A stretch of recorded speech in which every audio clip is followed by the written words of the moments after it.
નમસ્કાર, આપણું મેટ્રો સાથે હું જયમીની સમાચારની શરૂઆત કરીશું છોટાઉદેપુરથી।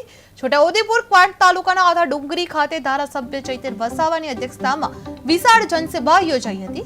આ કાર્યક્રમમાં આમ આદમી પાર્ટીમાં 8,000 થી વધુ કાર્યકરો, સરપંચો તથા સ્થાનિક આગેવાનો જોડાયા હતા।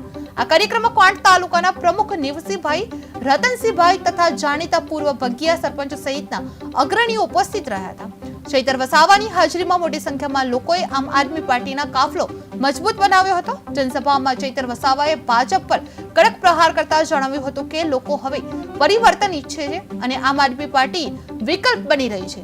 જાહેર સભામાં રાધિકાબેન રાઠવા સહિત અનેક આગેવાનો ઉપસ્થિત રહ્યા હતા। ઘરમાં ઝઘડા થતા છે હા કે નહીં?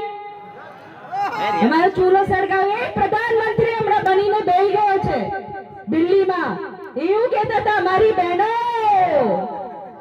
તમે ચૂલો સળગાવો છો, ધુમાડો નીકળે, મારી આંખથી આંસુ નીકળે, તમારો આંસુ જોઉં તો હવે આંસુ નહીં દેખાતા।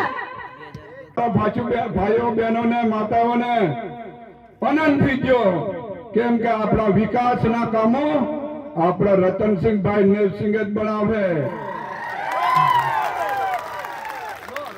જિલ્લા પંચાયતના સભ્ય ભાજપના ને આપણે ખૂબે ખૂબે મત આલ્યું અને છૂટી લાયા તો આપણા ગેસ આપવાનું કીધું તું, કઈ છે ગેસ?